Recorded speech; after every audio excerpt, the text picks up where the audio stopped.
Okay, good morning. Here we are in the hot summer days of Tammuz. And, it's definitely a question in the times that we live in, how to be able to sense God's guidance in our lives and to feel that we're not alone, that God is really with us moment to moment. And the question definitely could arise as to how do we do that? So it so happens that God in his great kindness provided us and all of us, all of Am Yisrael for all time, that's men, children, you're a Levi, you're a Kohen, with what is called the 6 constant mitzvot, or duties of the heart. They're also called the 6 constant mitzvot. So, and they create those 6 mitzvot. Maybe I'll put it up on a screen share for a minute, and we'll do it maybe one more time later on, but here it is for the moment, so you can just read them. Done. Okay, so those are the 6 constant mitzvot. We, all Jews at all times, in all situations, no matter you're male, female, what your age, whether the Beit Midrash is yet revealed or not, believe in the existence and providence of God, negate the belief in other gods, believe that God is one, love of God, fear of God, and shielding the mind from negative thoughts. I'll just leave that on for a moment because I see people now are coming in. So we're going to be looking at a book. I wonder if you'll be able to see this with that up. Do you see me also? People see me? Okay. So we're going to be learning from this book, even though I don't see myself. Do you see the book? Living in Divine Space, which is a seminal book by Rabbi Ginsburgh and is really beautiful in terms of the information. It's very, very, very deep in terms of the information. I'll stop the screen share. I'll bring that up another time. It's really very deep in the information around how one actually can make a alive, divine, aware, connected, godly space in your life through these 6 constant commandments. And I really felt like this would be a very good time. It's also about building that living divine space. And we're in the 3 weeks where we're supposed to be constantly aware of building the house for God. So they're connected, this divine space that we can choose to live in, that's a given to all Jews, and the house of God, which is a divine space that we hope to really be successful in building during these weeks and actually physically, literally all be able to do, go up to Yerushalayim and walk right in there and hear the new words of the Torah, Torah Chadash.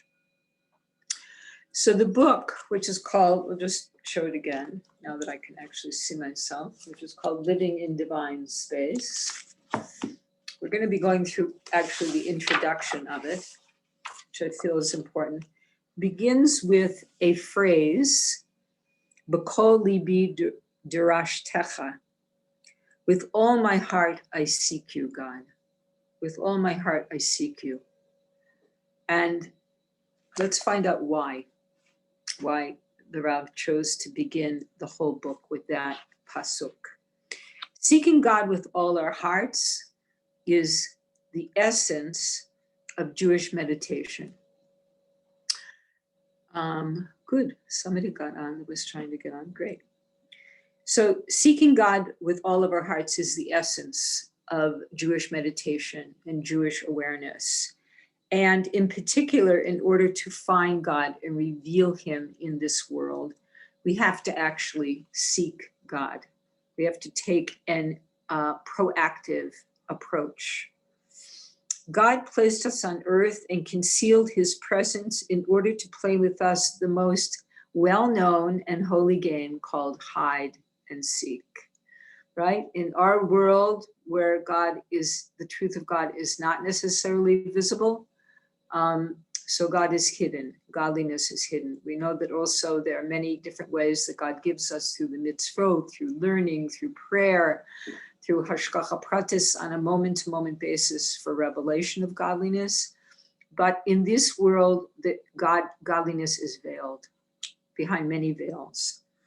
And it's our task to actually seek God, even though there are the veils, to actually search and seek for God inside the multiplicity of the world, where it is that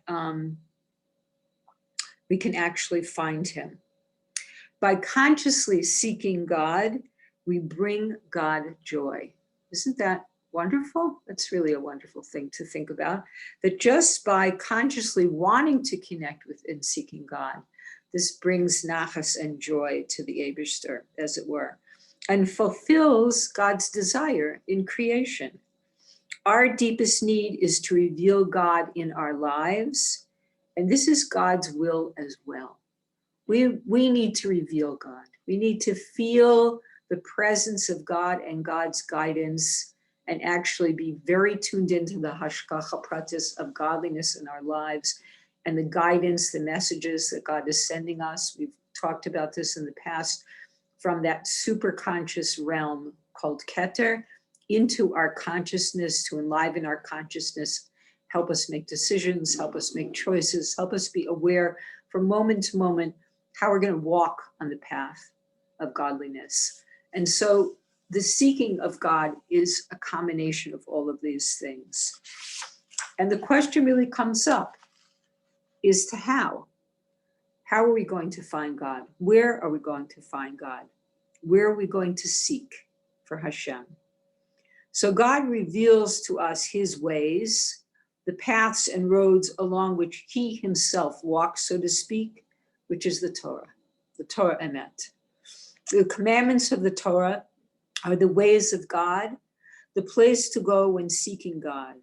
If we wish to discover and sense God's continuous revelation to us on earth, yesh ma'ayin, constantly being revealed, we must meditate upon the aspects and precepts of Torah that are not restricted by the barriers of time and space. Now, that's a very interesting concept to hold on to. We're going to be looking at those precepts in the Torah that are not restricted by time. I have to say the Shema by such and such a time, or by space. I have to be in this yantif, or I have to be standing in the Beit Midrash, or I have to be a Levi, a Kohen, an Israelite.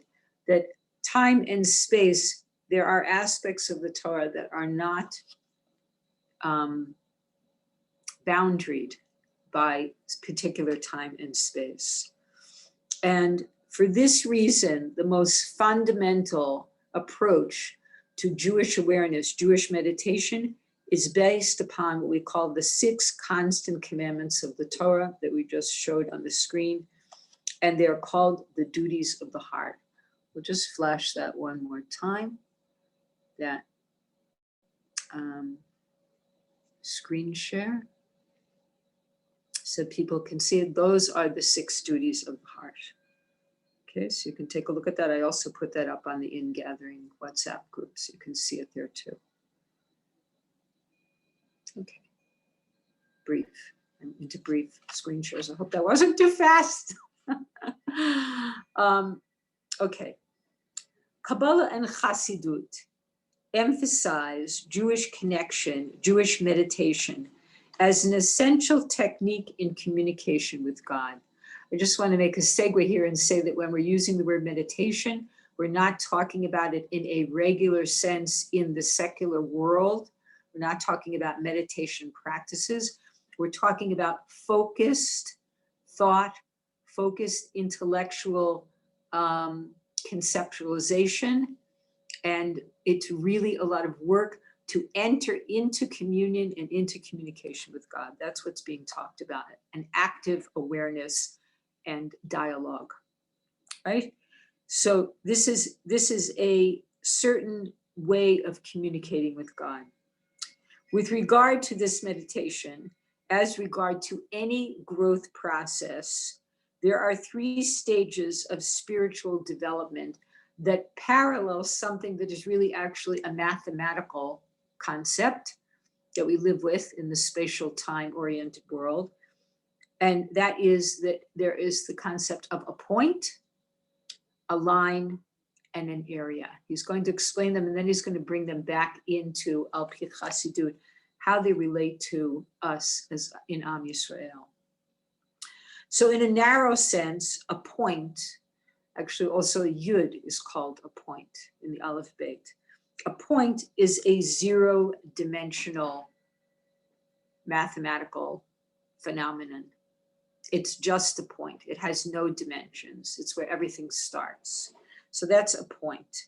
And then a line, you know, whether you want to think horizontal, the horizon, or vertical, a tree growing up, a line is one-dimensional. And an area is two or more dimensional. The Sefer is called Living in Divine Space by Rabbi Yitzchak Ginzburg.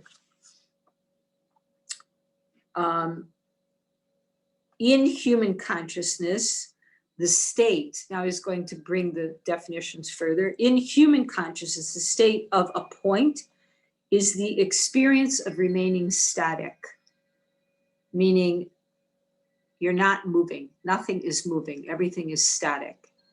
We know that's not what the Rebbe wanted. The Rebbe wants us to be on the move and growing all the time, and so does HaShem.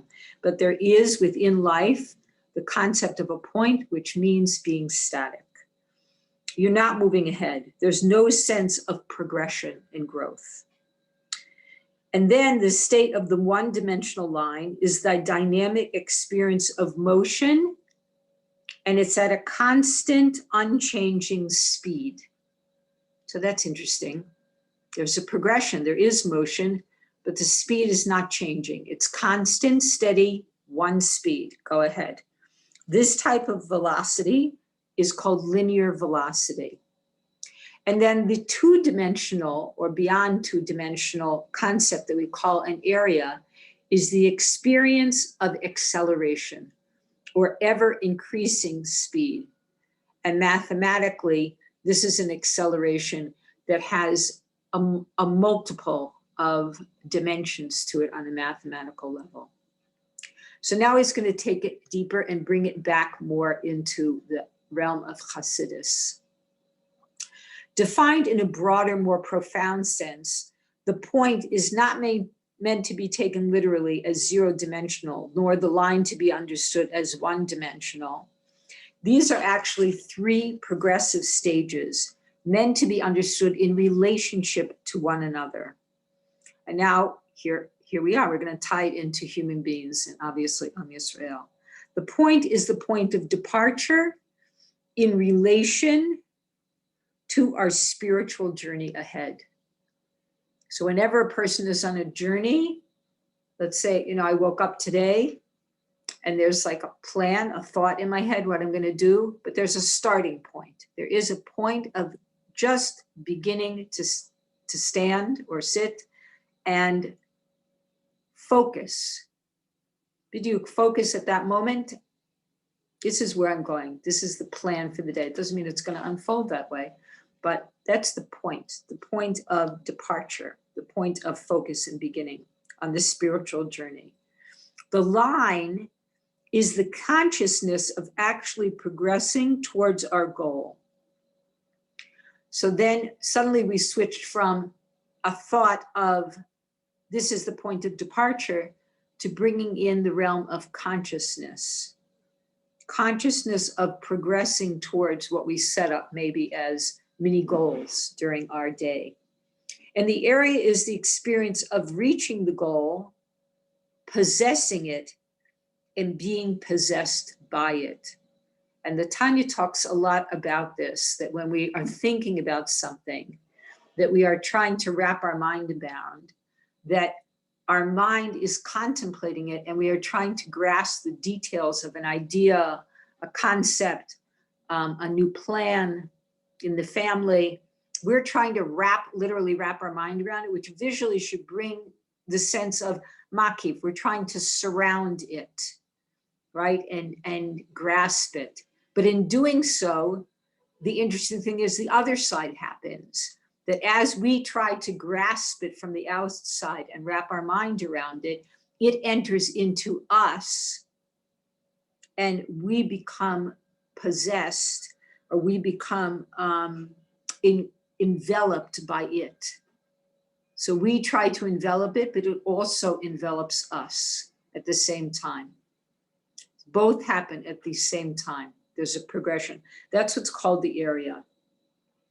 And then we have these stages, and these stages also parallel other stages, the famous stages of the Baal Shem Tov, which is submission, separation, sweetening,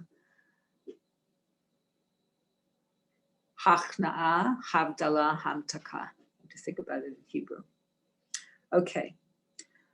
When we take this meditation that Rabbi Ginsburgh is bringing from the arena of mathematics and physics, and we focus on the original verse, with all my heart, I seek you, HaShem. So the starting point is focusing on that is the objective. That's the objective. That's, as a Jew, that is my objective. With all my heart, I seek you, HaShem.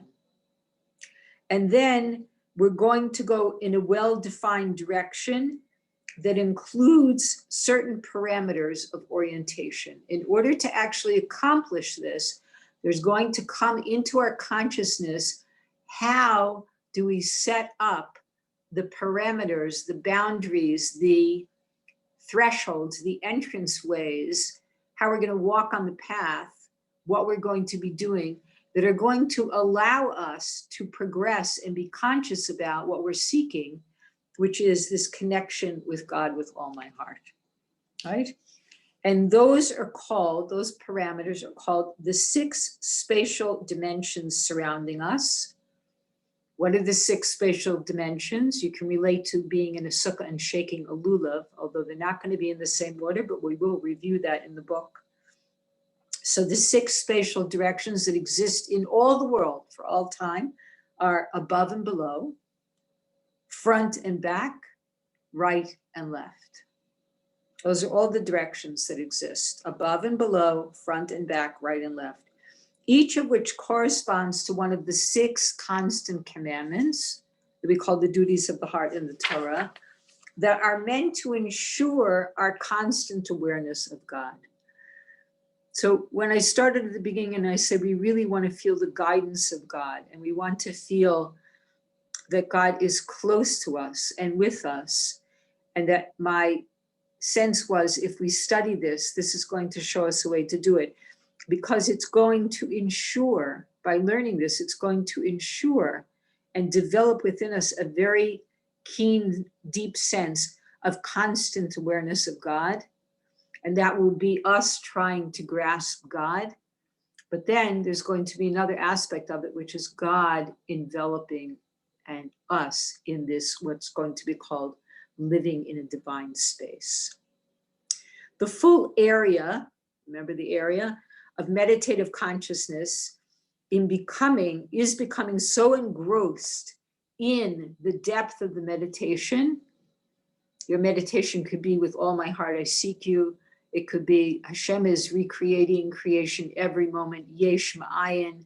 It could be think good and it will be good. Think good thoughts, and those good thoughts will actually produce vibrations in the world where things will become good in the reality, in the godly reality.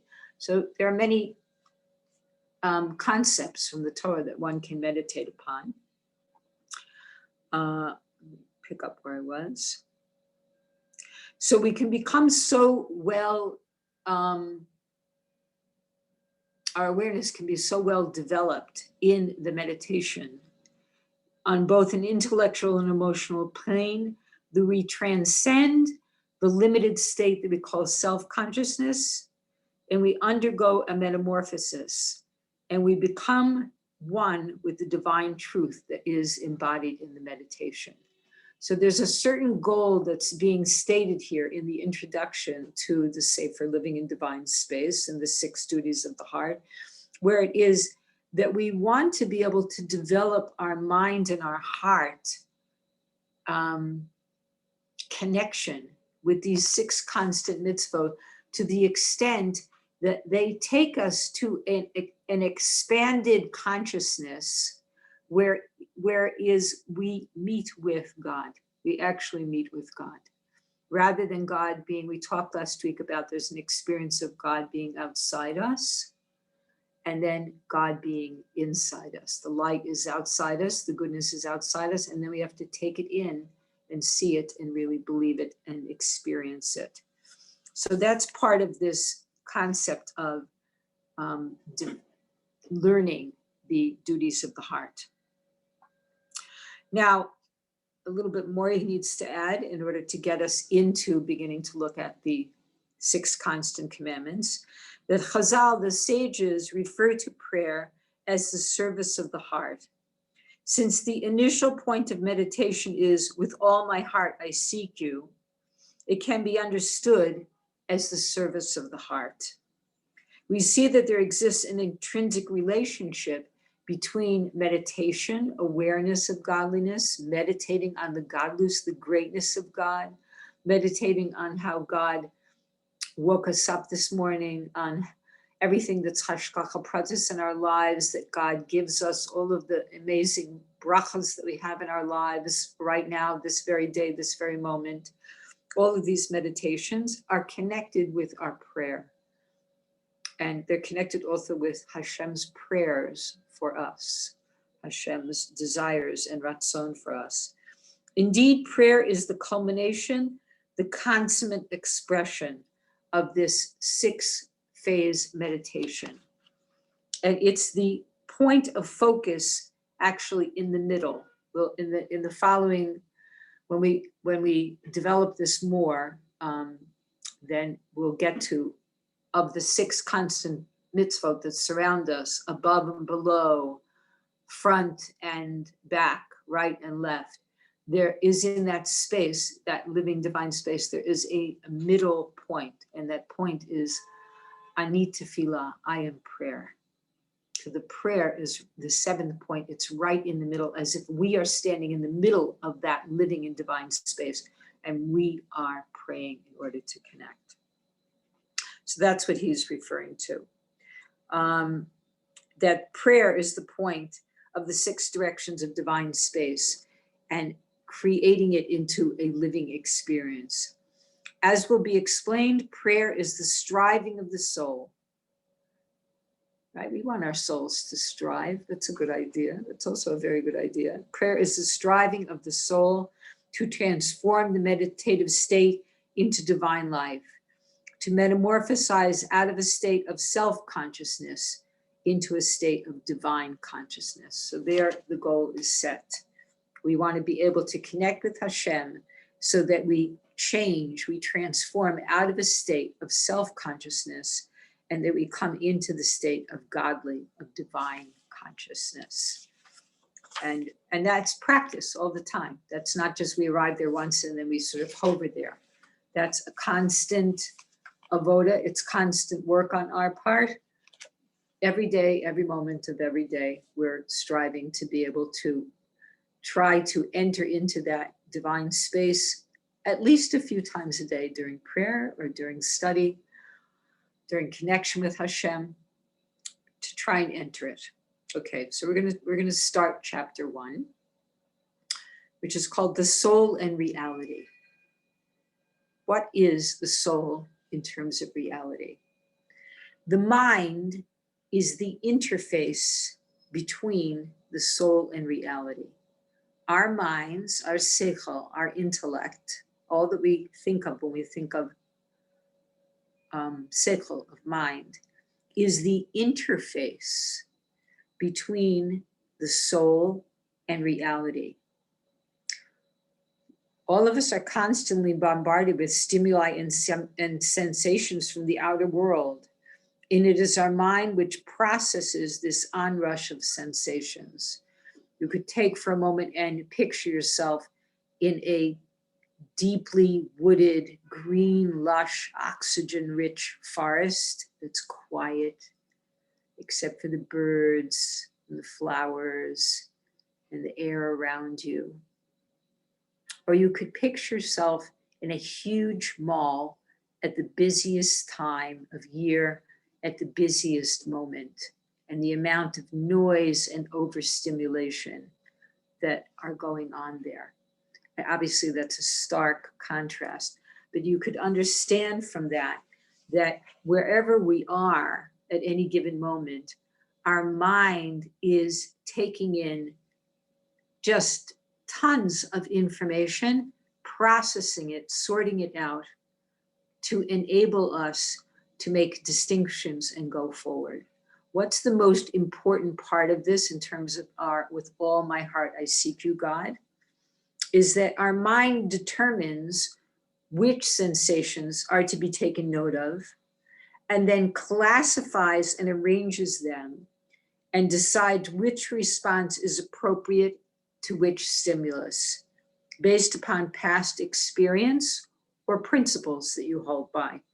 So it's the mind that sorts through everything and makes decisions on a very fast level. We are not conscious of this process happening. It's really a miracle about which sensations, which stimuli and input coming in to pay attention to, which to shelve permanently, which to shelve temporarily. I can deal with that later. Here's the main thing. Here's what to focus on, what's going on here, and then which response is appropriate to that stimulus, that input. And it's all based upon our past experience and our principles, various things that we learned, obviously, from the Torah. It is the mind, then, that determines how we relate to our environment in reality. To actualize, to realize ourselves in life to the fullest extent, we must provide our mind with the proper tools to process reality and relate to it. This is a fundamental purpose of Jewish meditation, prayer, connection to God. Mindfulness, awareness, focused thought is very important in connecting to God. And the primary purpose is to know what we're processing, what really the true reality, the true godly reality is. Through this focused thought, we take the untamed mind. The mind is there to respond to everything in God's world. So the mind is open, and then it has to sort through everything, which is a big job. So through focused thought, through Jewish meditation, we'll call it focused thought, we take the untamed mind and train it to think in terms of images that are based on truth. By leading a subject through deeper and deeper levels of abstraction, we reach deeper dimensions of the mind and gradually change ourselves and the way we respond to the world around and within us. What is the deeper truth? Torah, the emes of God in the world. God is one. Everything is coming from HaShem, right? So we're taking our focused thought, and it is helping us to attach to that truth through the training of the mind, and we're doing that through the precepts of the Torah. Now, there are basically two general ways to learn. One learns in a sense what we'll call, let's say, an overview, a general broad-based knowledge that's acquired through many ideas, through many concepts. So you could be reviewing 100 different things or 1,000 different things throughout all time during your life, and they all have something in common. There's a general aspect to them, and that's broad-based knowledge, right? That's an overview. And then there's focused learning, almost like a laser beam. You notice I was going like this, overview, and now we have the laser point coming into focus. This is in-depth study. It's narrow and it's singular, and it's focused on one concept. And by focusing on that one concept, you can actually go deeper and deeper and deeper in that one concept. Now, what's fascinating about both these ways of learning is we need both of them. They're applicable to our daily lives. And they both enrich us deeper and deeper in terms of our connection with HaShem. But there are different mechanisms that the mind uses in terms of focused thought and learning. To this end, seasoned practitioners of focused thought meditation will make use of the whole range of biblical, Talmudic, Kabbalistic, Chasidic literature to fertilize the potent ground of their mind's imagination and the mind's faculty of association. When evaluated in the context of Torah, knowledge of science, of mathematics, of nature, of God's creation can also be summoned to the same end, meaning everything is possible in God's world to bring into a godly context in this broader overview of learning. The aim is to produce a conceptual garden of ever-evolving, multi-dimensional images and insights into reality that will serve as the context and content of getting to know God. I'm going to repeat that concept, what we just read. So when you're talking about a person who wants to seek HaShem, and he's going to do it by learning Chassidus, halacha, biblical, Talmudic literature in order to fertilize, in order to bring a richness and a multiplicity into the learning, right?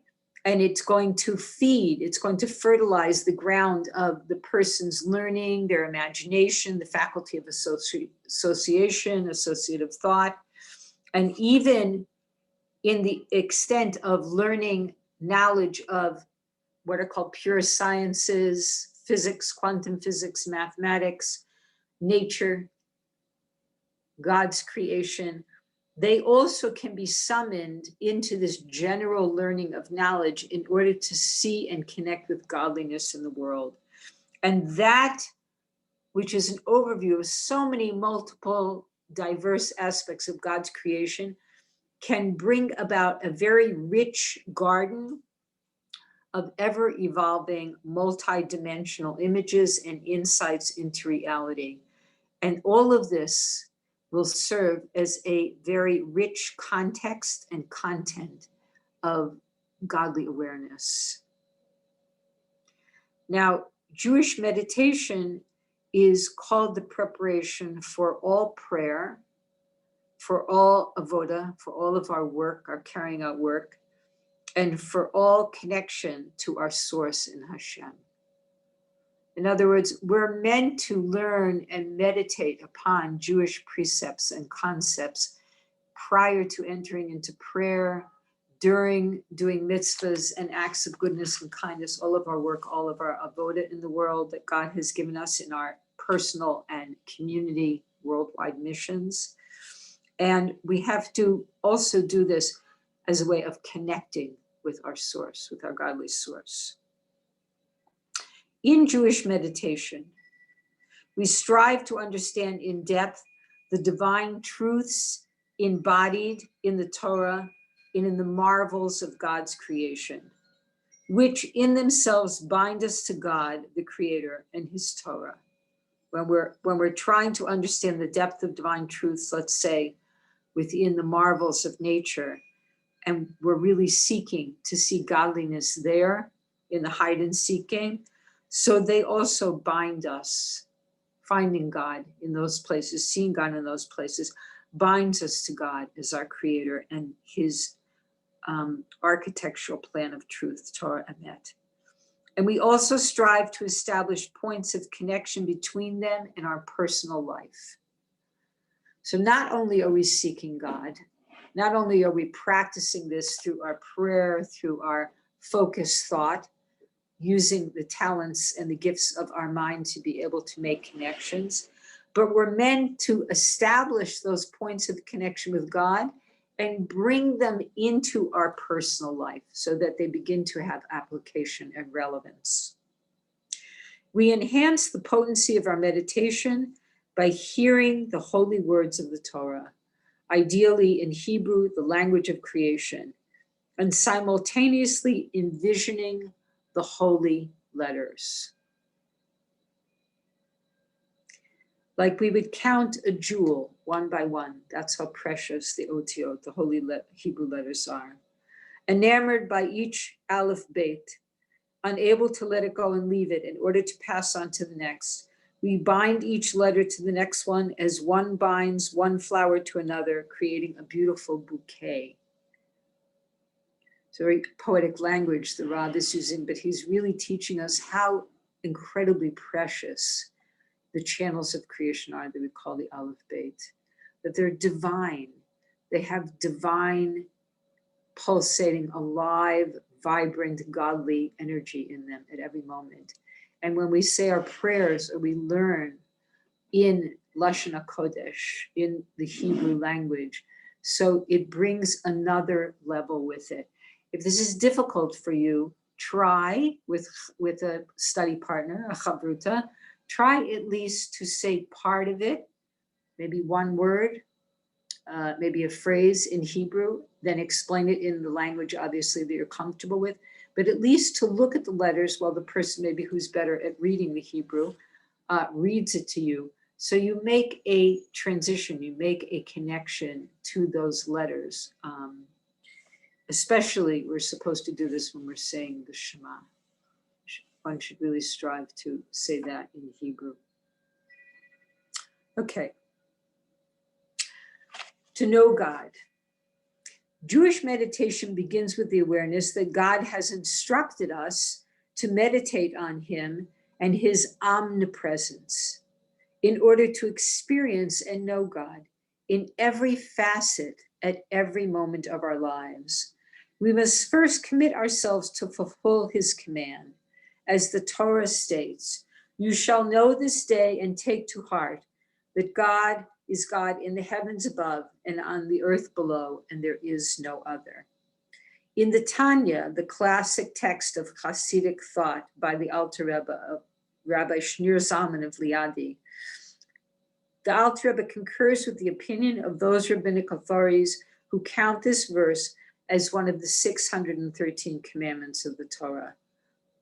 The one that I just read, you shall know this day and take to heart that God is God in the heavens above and on the earth below, and there is no other. Defining it as the commandment to know God by contemplating God and his continual creation of the universe. In meditation and focused thought, our hearts are aroused to turn away from ego-oriented pursuits that normally fill our consciousness, which are really illusory states of existence. And instead, we turn towards the one true reality, which is God. So there's a turning point when we're using focused thought. Our mind, as we said, even though it's sifting through lots of details in order to help us focus, it could still be on, what do I need to cook today? And therefore, what food do I need to buy from the market? And what time am I going to prepare it? And on and on and on. And you can get really lost in the whole thought of planning like a meal for the day. And okay, that's necessary, it's good, but there's a point at which you have to be able to depart from that as often as possible and really focus on the true reality, which is God, who's creating the menu for the day, by the way. So we should keep that in mind, recreating the food rega berega moment, and your stove that's going to cook it, and your wooden spoons that you're going to use, etc. As in the case with regard of all human effort and endeavor, the effectiveness of the focused thought is clearly a gift from God. This is an important point. How well we do this, the effectiveness of it, is a gift from HaShem. We are meant to make the effort and try. And really, God is going to gift us through our effort with what shefa from the superconsciousness, from the realm of godliness, is going to come into our consciousness. We are granted free choice, which we must utilize to its maximum extent. In the case of focused thought, we must search for God from the depths of our hearts in order to be worthy of this gift that we're calling the divine revelation. Additionally, in order for the seeds of meditation to take root in the soul, to grow and bear fruit, we ourselves must become fertile earth. This depends upon our spiritual acquisition of humility and selflessness. Here's a whole new paragraph chock full of very important information. In order for the seeds of meditation to grow close to God, with all my heart I seek you, to take root in the soul, to grow and bear fruit, that our lives become godly, productive lives, we ourselves must become fertile earth. We ourselves must do our work in order to open up the ground of our being to receive the shefa from God and all of the messages and all the hashgacha pratis. We have to create a fertile place for those seeds of meditation to grow and those messages from HaShem. And what does this depend upon? It depends upon our spiritual acquisition of humility and selflessness. He's going to do a brief segue to introduce this concept, and throughout the book, this is going to come up more and more. This acquisition of humility and selflessness in order to acquire divine revelation and godly connection. A beginner might mistakenly understand Jewish meditation as an attempt to clear the mind and transcend the normative thought process. Clearing the mind of foreign thoughts that disturb the focus of meditation is definitely a prerequisite to entering the meditative state, but it is not the goal. It is not the essence of meditation itself. Chassidus teaches us that meditation involves thought, deep contemplative thought. For meditation is the search to find God, literally, concretely in our world as well. Meditation is intended to translate divine insight as perceived instinctively by the divine soul into the context of the natural intelligence that we call the intelligence of the animal soul. We're meant to take that divine insight and bring it all the way down into our regular, normative, mundane existence of the animal soul, of our physical metzius, our physical being, and translate it there so that it translates into something that the animal soul can grasp and act upon, right? So this is the basic aspect of the life force that animates our physical selves. We achieve this through clear and well-directed thought, making use of precise parables, metaphors, and psychological or physical examples related to the divine concepts that compose the essence of our meditation. In short, on that sentence, we're going, throughout the book, there are going to be analogies, parables, metaphors, and examples of how to attach to the 6 duties of the heart, of how to contemplate them, how to think upon them, so that they come concretely into our world, into our physical existence. Now he's going to bring an example of what he's talking about. There's a divine concept in creation called ex nihilo, out of nothing. Yesh mayan, something from nothing. Ex nihilo.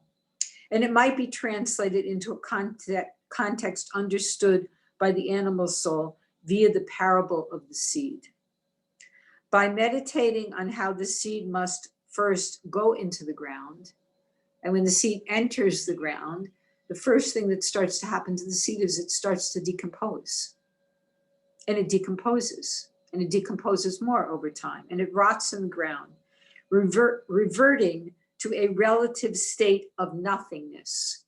And once the seed has decomposed sufficiently enough, it actually then sprouts at that moment from the eternal aspect of godliness that is in the fertile earth, which is called koach hatzameach, the power of growth. It's an eternal part of godliness that God put into, in the 10 sayings of creation that God put into the earth. So then when the seed decomposes, when it decomposes sufficiently enough, do you get where we're headed here? We're talking about our ego becoming humble. When we decompose enough, in our fertile ground, we're able to touch the beginning of sprouting, of entering into godliness. That's the mashal that's being quoted. It's actually in the Tanya. So when the seed decomposes and rots in the ground, returning to a relative state of nothingness, right then it sprouts into a plant. And when it sprouts, we are, so to speak, able to intellectually grasp the idea of God's constant recreation of the world. When we have sufficient enough humility and we've stepped out of our ego and all of the ego desires that like take up and clutter a lot of the attic of our mind so that we can't even think straight. When we clear out the attic and make a lot of space, make the ground very fertile and receptive, and we open up in this way of humility and selflessness, and that's all of that work is the decomposing of the seed. Because the seed is a mitzias, it has an existence. But to the extent that it would just stay a seed, it would never sprout. It must decompose in order to contact the power of growth that's in the earth, and only then can it sprout. And so too, we also must, so to speak, decompose or open up and remove that which is blocking the entrance of the godly light, which is going to fertilize our mind, the seeds in our mind, to open up to the first conceptual awareness of godliness being in our life. And the idea of God's constant recreation of the world. Through this focused thought, in-depth meditation, we refine our intellect, we refine our mind. We're making choices. The mind is no longer just being bombarded by any stimuli. It's being enriched by the study of Torah, by prayer, by learning, by seeing hashgacha pratis in life and tuning into it. So our intellect, our mind that grasps stimuli in the world is being refined. And once it becomes refined, it's like tuning in a radio station. Once you really get good reception, you want to stay with that good reception because you hear clearly. You get the messages clearly. So when you're refining your mind, it's like getting very good reception, and you want to stay with that channel because you're hearing very clearly, right? So again, through this focused meditation, we refine our intellect, which in of itself is a gift of God, our mind, our seichel, to become a channel for divine awareness and increasing divine consciousness, allowing that divine consciousness and presence of God in our lives to permeate our day-to-day consciousness and our normative state of being on a daily level. And this is the introduction that we'll have in mind as we begin our meditation, which is going to be called Living in Divine Space.